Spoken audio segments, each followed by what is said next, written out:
RIGUEZ, and I'm with Students Working for Equal Rights. Now, just what you just said to me earlier, explain to me, why you guys here. So today we are gathering people from the community to talk about two crucial bills that are coming up in the Senate this week. It's the repeal of Don't Ask, Don't Tell and the passage of the DREAM Act. The DREAM Act, it's a bill we've been fighting for 10 years now, and in late September, the DREAM Act and Don't Ask, Don't Tell were both attached to the Defense Authorization Bill. Neither of the bills passed, so we've been fighting very hard to try to get this legislation brought up again in the Senate. And this week, both of them are coming up as standalone bills, and we depend on the support of our Senator George Lemieux in order for these bills to move forward and to pass. And for us that don't know, explain the DREAM Act. So the DREAM Act is a legislation that would allow immigrant youth who were brought here as minors to be allowed to go to school, finish their college education, or serve the military. And either of those two options would give them a conditional legal status that could, after 6 to 10 years, they would become permanent residents of this country. So currently, all of the students who qualify for the DREAM Act don't have absolutely anything that they can apply for to legalize their status. So it's the only way that they can stay here and be able to contribute to the country they love. And likewise, Don't Ask, Don't Tell, we want to repeal this law that is discharging people from the military just because of their sexual orientation. It's people who have been serving this country for years, have been giving everything they have for the country that they love, and we feel that that's what we have in common between these two communities. And it just happens to be that this week, the bills are both coming up, and our Senator George Lemieux, he hasn't showed any kind of initiative to move this forward, and we need him to take a stand. I'm curious, most people would try to separate themselves from Don't Ask, Don't Tell, just because it's your own initiative. That's their issue, and this is your issue. Why combine? Well, there's just been multiple times throughout the journey of our legislative battle that our bills have come together. And in many debates in the Senate, there's strategically, the bills have always been brought up around the same time, and also our communities are very interlinked. I mean, the youth movement, and not just in the state of Florida, but around the country, involves a lot of LGBT youth.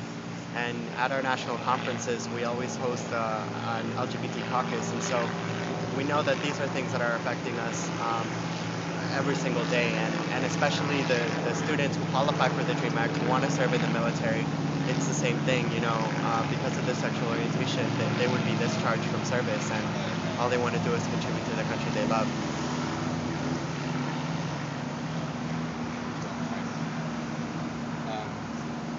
Okay, that's curious.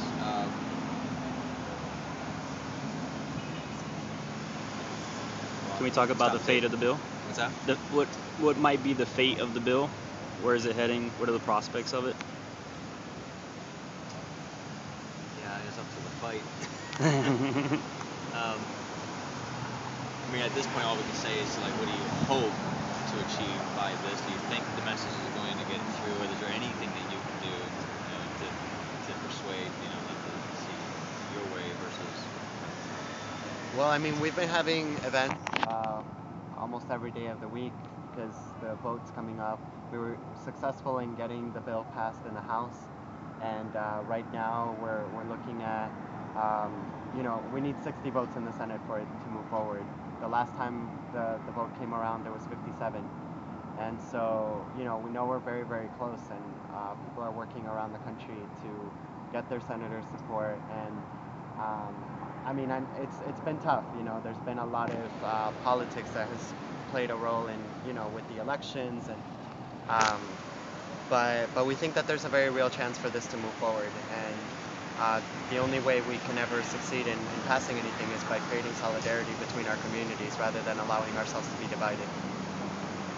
That's interesting. Because most people, I would think, would try to, like I said, you would concentrate only on what it is you want. You want to get the DREAM Act passed. And I'm just curious how you're not just focused on that, but you're also trying to help with the Don't Ask, Don't Tell. Yeah. No, I mean, when Is that a part of the youth movement? Well, like I said, I mean, Because I'm it just saying, affects a lot of our I'm just saying because the community don't as ask, well. don't tell is a very old-minded concept. That's the impression that we've gotten is Yeah. that is an old mind. I mean, more than anything, it's because of what happened in September when both of these bills came up. Both of them were attached to the defense bill, and we depended on each other for it to move forward. But a lot of those connections didn't exist at that time in order to do the kind of work that we wanted to do to get the word out Your there. act is attached to a defense bill. Yeah, because both of them include a military portion. I mean, Don't Ask, Don't Tell is a military bill, and the DREAM Act, uh, half of it is, serving in the military in order to be able to legalize your status.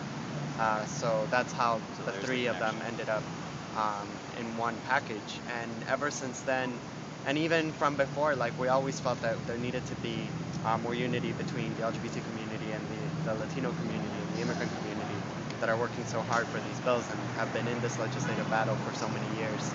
And this is our last week to make something happen.